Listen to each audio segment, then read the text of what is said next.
नमस्कार दोस्तों, इन्फोटॉक्स के बहुत ही फ्रेश एपिसोड में आपका स्वागत है। तो चलिए शुरू करते हैं। आज की दोस्तों सबसे पहली अपडेट निकल कर आ रही है हमारी सेंट्रल गवर्नमेंट की तरफ से प्रिपेयर किए जा रहे एक न्यू स्किल प्लान को लेकर, जहां पर हमारी सेंट्रल गवर्नमेंट ने बताया है कि वो देश में स्किलिंग इकोसिस्टम को बेहतर करने के लिए एक न्यू स्किल प्लान पर काम कर रहे हैं, जो स्पेसिफिकली देश में यूज के स्किल मैनेजमेंट एंड उनके स्टैंडर्ड्स को इंक्रीज करने के लिए इंप्लीमेंट किया जाने वाला है। बेसिकली एज यू नो कि देश में ऑलमोस्ट एवरी सेक्टर से रिलेटेड प्रोडक्ट्स की डोमेस्टिक मैन्युफैक्चरिंग को बूस्ट करने के लिए सेंट्रल गवर्नमेंट ने काफी सारी PLI स्कीम्स को अनाउंस किया है, जिसका मेन ऑब्जेक्टिव इंडिया को एक global manufacturing hub banana and also Indian skill and productivity standards को ग्लोबल स्टैंडर्ड्स के मुकाबले उसके लेवल का बनाना है। एंड इसी के चलते PLI स्कीम के अंडर बहुत सारी कंपनीज ने इंडिया में उनके मैन्युफैक्चरिंग प्लांट सेटअप कर दिए हैं, जिसमें अब ये कंपनीज कंप्लेंट कर रही हैं कि Indian skill standards and Indian workers की प्रोडक्टिविटी ग्लोबल स्टैंडर्ड्स के मुकाबले काफी लो रह रही है। एंड ये बात आप सबको एंड आल्सो हमारी गवर्नमेंट को भी पता है, जिसके चलते central government ministry of skill development and entrepreneurship के साथ मिलकर एक न्यू स्किल स्ट्रेटजी प्लान कर रही है, जिसके अकॉर्डिंग इंडियन यूज के स्किल्स को बेटर करने एंड उनके स्किल लेवल को इंक्रीज करने के लिए एक डेडिकेटेड टैलेंट पूल क्रिएट किया जाएगा, जो देश में अराउंड 13 टाइप्स ऑफ सेक्टर से रिलेटेड होगा। एंड नाउ इस प्लान के अकॉर्डिंग इंडियन स्किल वर्कफोर्स की प्रोडक्टिविटी को ग्लोबल स्टैंडर्ड्स पर ले जाया जाएगा, जो कि सेंट्रल गवर्नमेंट का एक मच नीडेड स्टेप है। अगली दोस्तों अपडेट निकल कर आ रही है Bengaluru based Indian multinational education technology company Byju's की तरफ से, जहां पर कुछ रिपोर्ट्स के अकॉर्डिंग बायजूस दो और learning platforms grade learning and grade up, इन दोनों लर्निंग प्लेटफॉर्म्स को एक्वायर करने वाला है। एंड आल्सो इनको एक्वायर करने के लिए बायजूस की एडवांस स्टेजेस में बातचीत चल रही है। बेसिकली बायजूस हमारे देश का एक ऐसा एजुकेशनल स्टार्टअप है जिसको पिछला साल लॉकडाउन काफी ज्यादा बेनिफिट मिला है। एंड इसी के चलते बायजूस को लास्ट ईयर काफी लार्ज नंबर्स में फंडिंग भी रिसीव हुई थी। एंड दोस्तों स्टार्टअप को इतनी ज्यादा फंडिंग रिसीव हुई थी कि आज ये startup Noida based payment startup Paytm को पीछे कर इंडिया मोस्ट वैल्यूएबल स्टार्टअप बनने वाला है। एंड इसी के चलते लास्ट 12 मंथ्स में इन्होंने 3 Indian learning platforms White Hat Junior, Aakash educational services limited and scholar, इन सभी को एक्वायर कर लिया है। एंड नाउ बायजूस 2 और इंडियन लर्निंग प्लेटफॉर्म्स को एक्वायर करने वाला है, जिसके लिए एडवांस स्टेजेस में बातचीत की जा रही है। दोस्तों से एक्वाजिशन के लिए बायजूस अराउंड $400 मिलियन स्पेंड करने वाला है, जिसमें से बूटस्ट्रैप स्टार्टअप ग्रेड लर्निंग को एक्वायर करने के लिए अराउंड $330 to $350 मिलियन स्पेंड किए जाएंगे। एंड वहीं Noida based exam preparation destination grade up को एक्वायर करने के लिए $40 to $50 मिलियन स्पेंड किए जाएंगे। बढ़ते हैं दोस्तों अगली अपडेट की तरफ, जो निकल कर आ रही है हमारे इंडियन स्टार्टअप इकोसिस्टम को लेकर, जहां पर Japan based newspaper Nikkei Asia and also US based global database analytics platform CB insights की एक रिपोर्ट के अकॉर्डिंग इंडिया अब धीरे धीरे उनके स्टार्टअप इकोसिस्टम को बेहतर करता जा रहा है। And now India unicorn race में चाइना का one of the biggest tech challenger बन रहा है। बेसिकली इनकी रिपोर्ट के अकॉर्डिंग आज से पिछले 1 साल के दौरान इंडिया में टोटल 15 स्टार्टअप्स ऐसे थे जिन्होंने $1 बिलियन या फिर उससे ऊपर की कैपिटल्स एंड फंड्स रेस किए थे। एंड इन 15 स्टार्टअप्स में से 10 इंडियन स्टार्टअप्स ऐसे रहे हैं जो इस साल के दौरान यूनिकॉर्न स्टार्टअप बने हैं। एंड रिपोर्ट के कंपैरिजन के अकॉर्डिंग पास्ट ईयर चाइना के जो 15 स्टार्टअप्स थे, उनमें से सिर्फ 2 स्टार्टअप्स ही ऐसे हैं जो इस साल यूनिकॉर्न स्टार्टअप बने हैं। बेसिकली वैसे तो Chinese unicorn startups Indian unicorn startup से ज्यादा हैं, क्योंकि चाइना में स्टार्टअप भी ज्यादा होते हैं as compare to India. And also उनका स्टार्टअप इकोसिस्टम भी ज्यादा बेहतर है। लेकिन रिपोर्ट के अकॉर्डिंग ये कंपैरिजन ओनली 15 स्टार्टअप्स को लेकर किया गया है, ना कि टोटल स्टार्टअप्स को लेकर। लेकिन मैं आपको बता दूं कि लास्ट ईयर से इंडिया स्टार्टअप इकोसिस्टम लगातार स्ट्रॉन्ग बनता जा रहा है, क्योंकि जहां पिछले साल फुल ईयर के दौरान हमें अराउंड 10 और 11 यूनिकॉर्न स्टार्टअप्स देखने को मिले थे,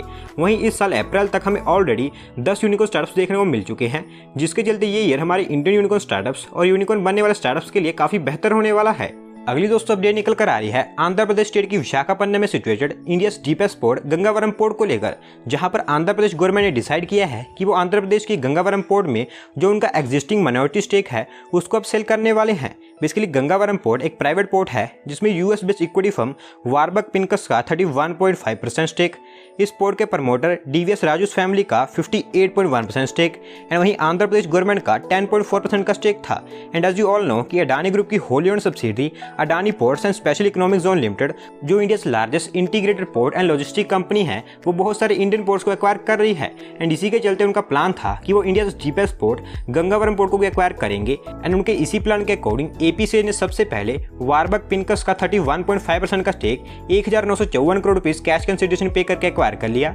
उसके बाद port promoters DVS Raju families का 58.1% का स्टेक 3604 करोड़ रुपीस की वैल्यूएशन से एक्वायर कर लिया। And now remaining Andhra Pradesh government का 10.4% का स्टेक भी AP से 645.1 करोड़ रुपीस की वैल्यू से एक्वायर कर लेगी, जिसके बाद गंगावरम पोर्ट अडानी ग्रुप के द्वारा फुली ओन्ड पोर्ट बन जाएगी।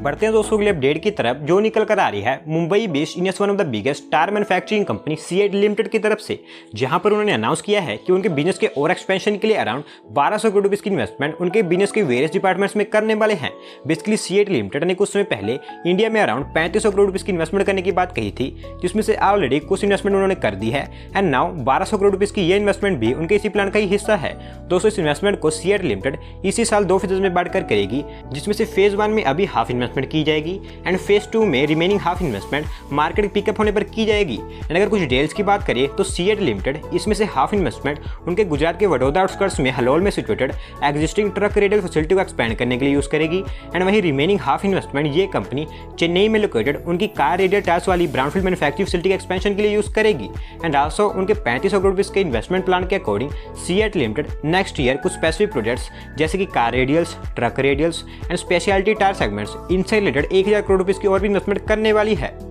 अगली दोस्तों अपडेट निकल कर आ रही है हमारे देश की साउदर्न स्टेट तमिलनाडु में situated India's international port VOC port को लेकर, जहां पर सेंट्रल गवर्नमेंट ने डिसाइड किया है कि वो उस इंटरनेशनल एंड मेजर पोर्ट का जो बर्थ नंबर 9 है उसको एक कंटेनर हैंडलिंग टर्मिनल में कन्वर्ट करने वाले हैं, जो कि पब्लिक प्राइवेट पार्टनरशिप मॉडल पर डेवलप किया जाएगा। एंड आल्सो ये न्यू कंटेनर टर्मिनल एक प्राइवेट कंटेनर टर्मिनल होने वाला है। Basically VOC port central government के द्वारा ओन्ड पोर्ट है, जिसमें करंटली अराउंड 13 और 14 बर्थ्स हैं एंड इसमें सेंट्रल गवर्नमेंट का प्लान है कि वो उस पोर्ट में बर्थ नंबर 1, 2, 3 और 4 एंड आल्सो बर्थ नंबर 9 को कंटेनर हैंडलिंग टर्मिनल्स में कन्वर्ट कर देंगे, जिसमें से करंटली बर्थ नंबर 9 को सबसे पहले कन्वर्ट किया जाएगा एंड ऑलरेडी इसको कन्वर्ट करने के लिए सेंट्रल गवर्नमेंट की तरफ से बिड्स इनवाइट कर दी गई हैं। दोस्तों इस पोर्ट में बर्थ नंबर 9 को 434.17 करोड़ रुपए स्पेंड करके कंटेनर टर्मिनल में कन्वर्ट किया जाएगा, जिस कारण इस पोर्ट की container handling capacity 6 lakh TEU per year तक इंक्रीज हो जाएगी। बेसिकली सेंट्रल गवर्नमेंट 2025 तक इस वीओसी पोर्ट को एक ट्रांसशिपमेंट हब के रूप में डेवलप एंड कन्वर्ट करना चाहती है एंड बर्थ नंबर 9 को कन्वर्ट करना इस प्लान का एक पार्ट है।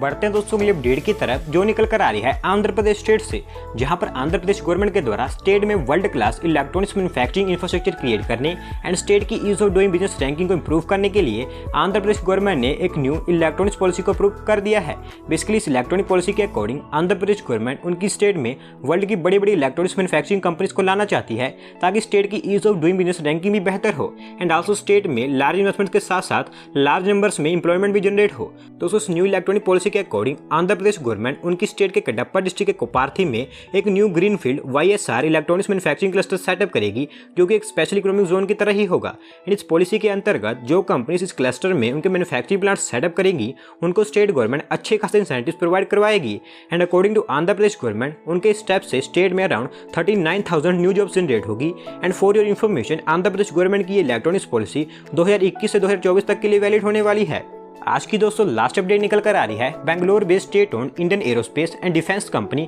हिंदुस्तान एरोनॉटिक्स लिमिटेड HAL की तरफ से, जहां पर उन्होंने London based British multinational aerospace and defence company Rolls Royce के साथ एक मेमोरेंडम ऑफ अंडरस्टैंडिंग साइन कर लिया है। दोस्तों इस MOU के अकॉर्डिंग ये दोनों कंपनीज इंडिया में उनकी पार्टनरशिप को एक्सपेंड करेंगे and also first time India में marine applications and marine sector से रिलेटेड न्यू कोऑपरेटिव वर्क्स भी करेंगे। Basically Hindustan aeronautics limited India में general ships and navy ships की मैन्युफैक्चरिंग के लिए मरीन टरबाइंस को प्रोक्योर करने पर काम कर रही है एंड क्योंकि रोल्स रॉयस इस तरह की मरीन टरबाइंस की मैन्युफैक्चरिंग करती है, तो ऐसे में रोल्स रॉयस की मरीन टरबाइन 30 की packaging, installation, marketing and service support, इस तरह की सभी थिंग्स के लिए HAL ने इनके साथ ये MOU साइन कर लिया है, क्योंकि HAL का मानना है कि रोल्स रॉयस की मरीन टरबाइन 30 इंडियन नेवी के प्रेजेंट एंड फ्यूचर नीड्स के लिए परफेक्ट है। एंड आल्सो इस MOU के अकॉर्डिंग HAL रोल्स रॉयस की मरीन टरबाइन 17 को भी इंडिया में टेस्ट करने वाला है। तो दोस्तों आज की वीडियो में बस इतना ही। अगर आप अपनी तरफ से कोई अपडेट सबमिट करना चाहते हैं तो डिस्क्रिप्शन में दिए गए लिंक पर क्लिक करके सबमिट कर सकते हैं। और अगर आज की वीडियो पसंद आई हो तो वीडियो को लाइक करें, चैनल को सब्सक्राइब करें। धन्यवाद आपका वीडियो को देखने के लिए।